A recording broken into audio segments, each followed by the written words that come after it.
नमस्कार दोस्तों, कहानी अनुराधा की है। अनुराधा अपने घर में बड़ी बेटी है। अनुराधा के एक बड़े भाई है जिसकी शादी हो चुकी है और अनुराधा के पिता का देहांत बहुत पहले ही हो चुका है, जब अनुराधा महज 11 साल की थी। बड़े भाई ही पिता की तरह अनुराधा की देख रेख करते आए हैं, उसे बीए तक की पढ़ाई करा दिए और अपनी कमाई से ही अनुराधा का खर्च आज तक उठाते चले आ रहे हैं। अब भाभी भैया से कह रही है कि अब अनुराधा की शादी जल्द से जल्द हम तय कर दें और इसे विदा कर दीजिए। जवान बहन घर में रहना ठीक नहीं है। भाई को भी पत्नी की बात सही लगती है और वो ढूंढने लगते हैं एक अच्छा सा रिश्ता। अनुराधा के लिए संजीव का रिश्ता आता है। संजीव भी एक मध्यम वर्गीय परिवार का लड़का है। उसके घर में भी संजीव के पिता नहीं है, उनका देहांत हो गया है।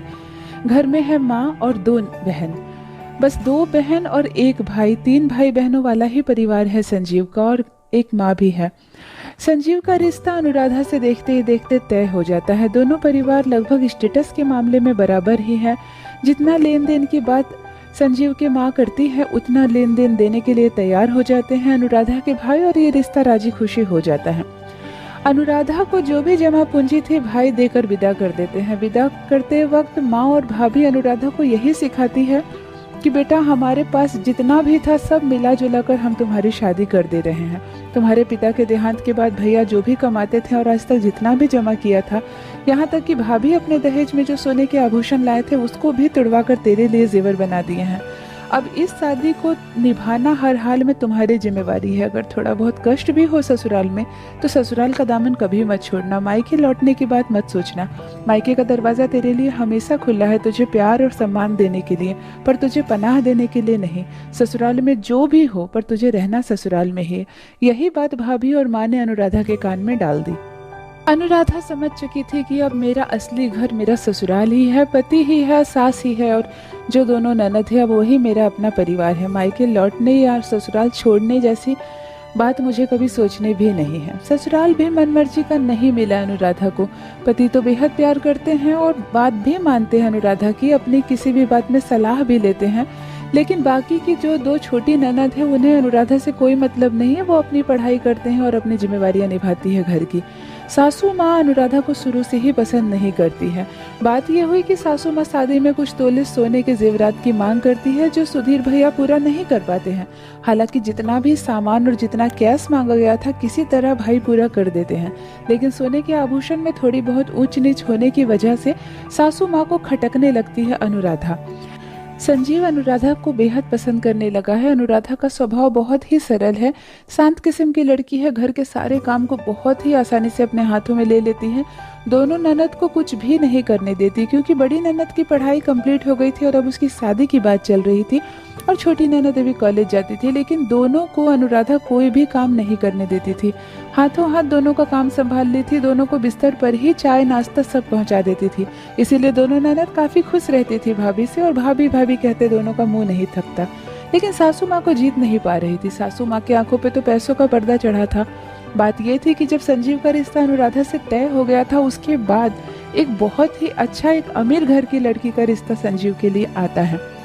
पहले तो माँ इनकार कर देती है कि नहीं, मेरे बेटे का शादी तो तय हो गई है, लेकिन बाद में सासू माँ का दिल डोल जाता है और उसे ऐसा लगता है कि संजीव की शादी अगर अनुराधा से ना होकर इस रिश्ते में हो जाए तो हमें और ज़्यादा धन संपत्ति मिल सकती है। लेकिन संजीव अनुराधा को देखते ही मन पसंद करने लगा था, इसीलिए वो विरोध कर बैठता है माँ के सामने और कहता है माँ, शादी करनी है तो अनुराधा से ही।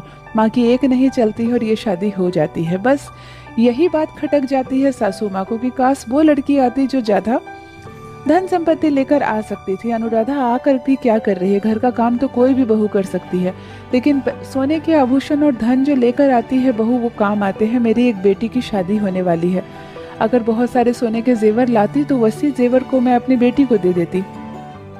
इतने कम जेवर दिए हैं बहू के भाई ने कि क्या बहू पहनेगी और क्या उसमें से मैं बेटी को दूंगी। इसी बात के लिए उसका मन खटकता रहता। घर का सारा काम करवाती, कुछ भी हो जाता उठकर मदद नहीं करती। सब्जी जल रही है तो जलने दो, लेकिन सासू माँ जाकर नहीं चलाएंगी। अनुराधा नहा रही है चाहे कपड़े धो रही है, उसे बीच बीच में उठकर ही करना पड़ता है।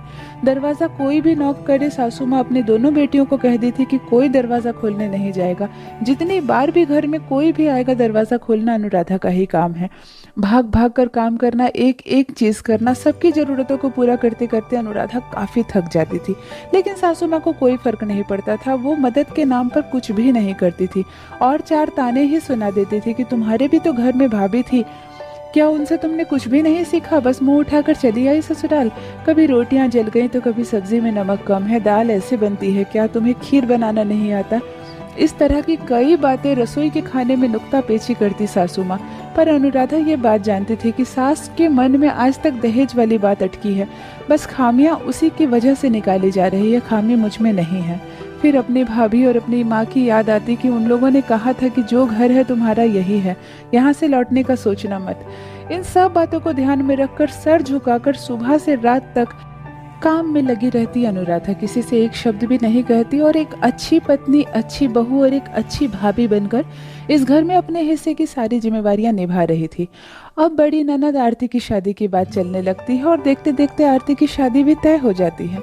आरती अपनी शादी से काफ़ी घबराई हुई है।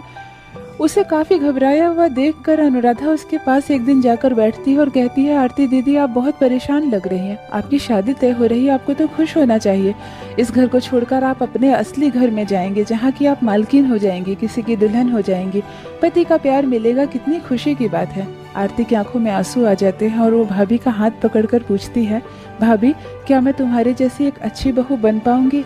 ये सुनकर अनुराधा की आंख में आंसू आ जाते हैं और वो कहते हैं, दीदी आप मुझसे भी अच्छी बहू बनेंगी, मैं इतनी अच्छी बहू नहीं हूँ। आरती कहती है, नहीं भाभी, आप जिस दिन से विदा होकर मेरे घर में आई हैं, मैं देख रही हूँ माँ कितना परेशान करती है वो आपको, आपके किए हर काम में नुक्ता पेची निकालती है, आपके बनाए हर खाने को वो स्वादिष्ट नहीं बोल पाती है। आप कितना भी काम कर ले, कितना भी थक जाए, थकान आपके चेहरे पर दिखाई ना दे, आप सारा दिन यही कोशिश करती हैं और फिर भी माँ आपको बहुत परेशान करती हैं और आप चुपचाप से रहती हैं। मुझसे तो नहीं सहा जाएगा इतना कुछ।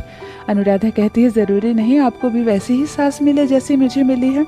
और फिर माँ जी बस यूँ ही मुझे बोल देती है, कमी मुझ में नहीं है, वो शादी की कुछ ऊंच नीच की बात है, आप नहीं समझेंगी।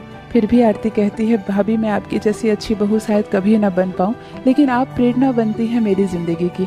मुझे जब भी ससुराल में कोई कष्ट होगा, मुझे किसी की बात बुरी लग जाएगी या मुझसे कुछ नहीं हो पाएगा, तो मैं आपको याद करूँगी और सीखूंगी कि कैसे सब कुछ आप दिन भर सीखने की कोशिश करते हैं, सर झुकाकर सबकी हाँ में हाँ भरती हैं और घर का सारा जिम्मेवारी अपने सर पर उठा रखी है। आप तो मेरे लिए एक इंस्पिरेशन है। ऐसा सुनकर अनुराधा रोने लगती है और कहती है, दीदी मुझे बहुत खुशी हुई कि आप जैसी मैं ननद पाई हूँ। जिस भाभी को आपके जैसी ननद हो, भला उसे ससुराल में कोई कष्ट हो सकता है क्या।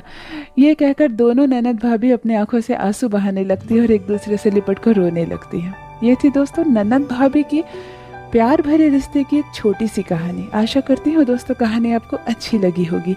मेरी कहानियाँ पसंद आए तो चैनल को सब्सक्राइब ज़रूर कीजिए। बने रहिए मेरे साथ। धन्यवाद।